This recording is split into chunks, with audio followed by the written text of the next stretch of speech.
Hello again guys, and welcome back to another Big L Devlin video. So today I'm actually going to commentate over my fighting practice, my bagwork training, and the reason for this is actually because at the moment I'm doing a series on pugilism, and so really I thought it was just a really good opportunity to teach and to learn, so on and so forth.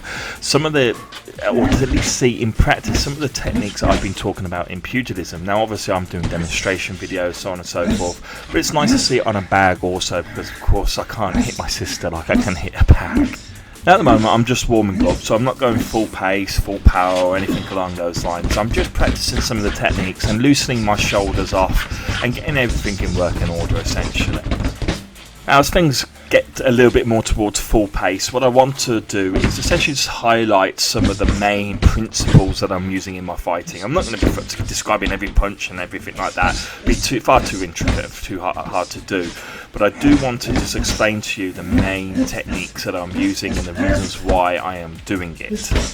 Now, even though I am good at range, I am actually quite a good counter fighter. I do like to close the distance in on my opponent. So a lot of my fighting techniques are in-fighting techniques. That is, the kind of range where you can, as you can see, go into a clinch. This is mostly just because of my natural temperament. I prefer to be a pressure fighter, but also, as well as that, now that I'm a lot bigger and stronger than I used to be, it also allows me to use my size advantage against most opponents. Now what I'm doing at the moment is essentially a side chantry. This is a kind of technique that is used in pugilism, as you can see, to quite great effect, where you hold the opponent and expose their head to a pummeling set of blows, which can also include eye gouges, but then also, as you can see, throws, and even then, as at that moment, headbutts. The whole plethora of techniques that you can use against your opponent in this case is quite extensive and always devastating. Now the style of punches that I'm currently at this moment doing are called hip punches. They were extensively done by Jack Dempsey, used very effectively against Jess Willard, in fact, as a prime example, and it really rocks your opponent as it strikes the bottom of the chin, normally the neck, and does a hell of a lot of damage and rocks the head ultimately. Now that we've moved on, you can see that I'm mixing the height of the punches, essentially going from head to body, but mostly focusing around the body until that one final punch, as you just saw then, to finish the opponent when their guard has been forced to drop to cover their ribs and their stomach, leaving their head exposed. Now ultimately the target of these almost body uppercuts or body hooks are going to be the liver, the spleen, and essentially the pit of the stomach, where those punches that are low but more straight in nature will be, of course, targeting the heart and again the pit of the stomach. Now what I'm doing here is simulating ultimately the point in time when you get in the clinch and you want a little bit of rest. You're feeling your opponent. You can't feint up close, but what you can do is shift your body to make them think that you're punching from one angle, but then suddenly change where you're throwing the punch. Now what you've just seen and what you're about to see again is essentially where I catch the back of the head of my opponent, pinning their head in place.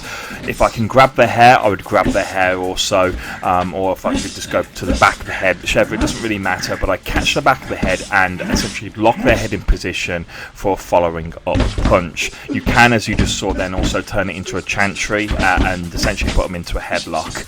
Now what I'm doing now is essentially employing different feints. Feints were very common and very popular to an extensive amount during the early 1900s, and of course their whole point is to expose the opponent, especially a nervous opponent, and to expose the true intent of your target.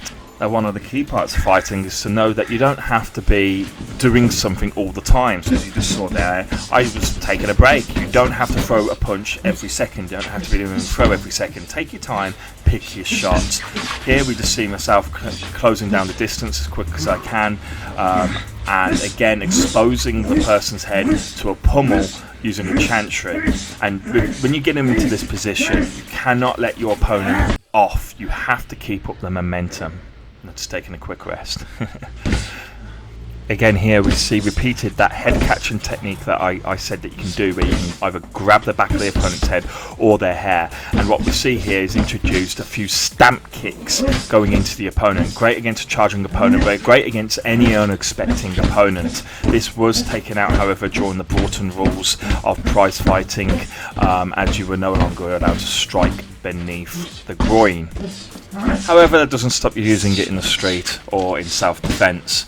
Now, what I'm doing here now is just finishing off by closing down the distance, by essentially charging my opponent, getting him into an awkward position, and finishing him off with a combination of knees and close-range punches.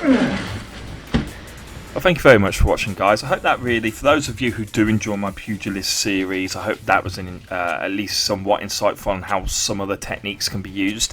Some of the defense techniques that I will be doing demonstrations for, of course, cannot be done on a bag. You need an opponent, like eye gouging and things like this, right? But it is still something you can practice to some degree on a bag also. And to those of you who just like watching my fighting training and my weightlifting training and that, well, I hope you enjoyed the video also. And if you haven't seen it, I do encourage you to at least check out my pugilism series if you're a great fan of boxing, especially the history of boxing and how ultimately Western martial arts originated ultimately, then I honestly do believe you will enjoy it. Anyway, guys, that's it for now. I will see you another time. I plan to do a fighting video about once a month at the moment. However, obviously I have to box outside because I don't have inside room inside essentially to put the bag. Hopefully that will change at one point soon, as I'm intending to expand my home gym, so to speak. So there'll be a point where I will be able to box inside and do it more regularly.